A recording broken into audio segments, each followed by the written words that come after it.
ആരോഗ്യക്കുറിപ്പുകൾ. വന്ധ്യത.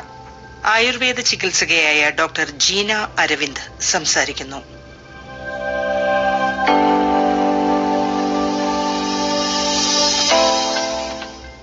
ലോകമെമ്പാടും ഒരുപാട് മനുഷ്യരിലും കുടുംബങ്ങളിലും സമ്മർദ്ദമുണ്ടാക്കുന്ന ഒന്നാണ് വന്ധ്യത. വന്ധ്യതയെ ദമ്പതികളിൽ ഒരാളുടെ മാത്രം പ്രശ്നമായി കാണാതെ രണ്ടുപേരുടെയും പ്രത്യുൽപാദന സംബന്ധമായ പരിശോധനകൾ നടത്തുകയും അതുപോലെ പരസ്പരം തുണയായി നിലനിന്നുകൊണ്ട് തന്നെ വേണ്ട ചികിത്സ സ്വീകരിക്കുകയും ചെയ്യുക എന്നത് വളരെ പ്രധാനമാണ്. വന്ധ്യത പല തരത്തിൽ കാണാം. ഒരു തവണ പോലും ഗർഭധാരണം നടക്കാത്ത അവസ്ഥ, ഗർഭം ധരിക്കുന്നുണ്ടെങ്കിലും അത് പലപ്പോഴായി അലസിപ്പോയിട്ടുള്ളവർ, മുമ്പ് ഗർഭം ധരിച്ചിട്ടുണ്ടെങ്കിലും പിന്നീട് ഗർഭധാരണം നടക്കാതെ വരിക, അങ്ങനെ പലരും ചികിത്സ തേടാറുണ്ട്.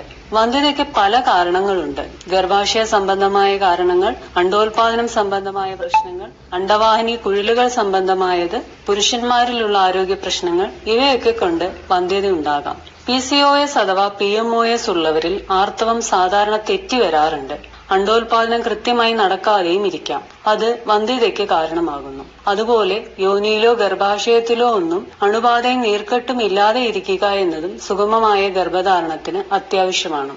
വന്ധ്യതയുള്ളവരിൽ ഇന്ന് ധാരാളം കാണുന്ന മറ്റൊരവസ്ഥയാണ് എൻഡോമെട്രിയോസിസ്. ഗർഭാശയത്തിനുള്ളിലെ അകത്ത പാളിയായ എൻഡോമെട്രിയത്തിന്റെ കോശങ്ങൾ മറ്റിടങ്ങളിൽ കാണുന്ന അവസ്ഥയാണ് എൻഡോമെട്രിയോസിസ്. ഇതിൽ അണ്ഡാശയത്തിൽ സിസ്റ്റുകൾ കാണുകയും ഗർഭാശയത്തിന് പുറത്തൊട്ടലുകൾ ഉണ്ടാകുകയും ചെയ്യുന്നു.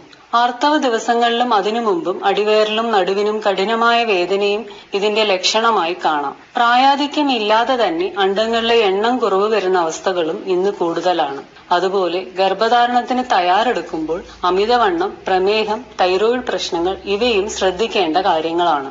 ആർത്തവ പ്രശ്നങ്ങൾക്കും PMOS പോലുള്ള അവസ്ഥകളിലും അണ്ഡോൽപാദനത്തിന് വേണ്ട മരുന്നുകളും ഡോക്ടറുടെ നിർദ്ദേശപ്രകാരം കൃത്യതയോടെ കഴിക്കാവുന്നതാണ്. അവ ഗർഭധാരണ സാധ്യതയെ മെച്ചപ്പെടുത്തുന്നു. മരുന്നുകൾ ഓരോ വ്യക്തിയുടെയും ആരോഗ്യസ്ഥിതി അനുസരിച്ചാണ് നിർണയിക്കുന്നത്.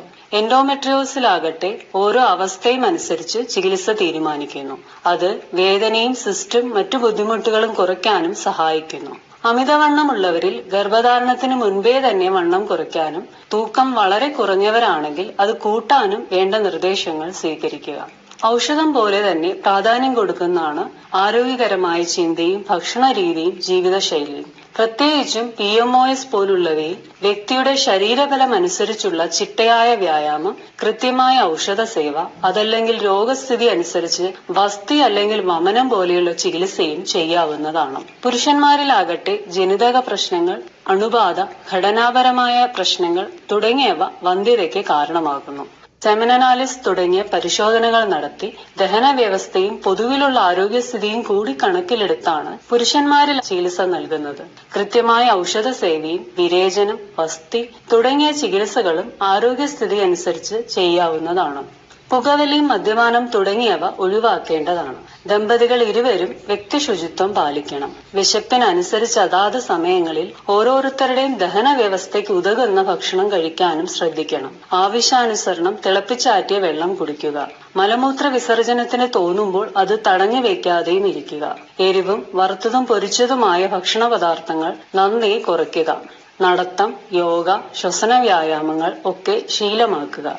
പ്രായം, ഓരോ വ്യക്തിയിലുമുള്ള ആരോഗ്യ പ്രശ്നങ്ങൾ, അവയുടെ കാലാധിക്യം, ഇങ്ങനെ പല കാര്യങ്ങളും ചികിത്സയുടെ ഫലത്തിൽ സ്വാധീനം ചെലുത്തുന്നവയാണ്.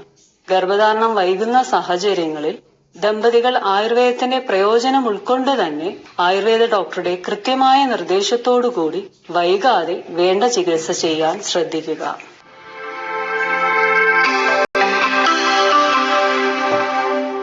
വന്ധ്യത. ആയുർവേദ ചികിത്സകയായ ഡോക്ടർ ജീന അരവിന്ദ് സംസാരിച്ചതാണ് കേട്ടത്.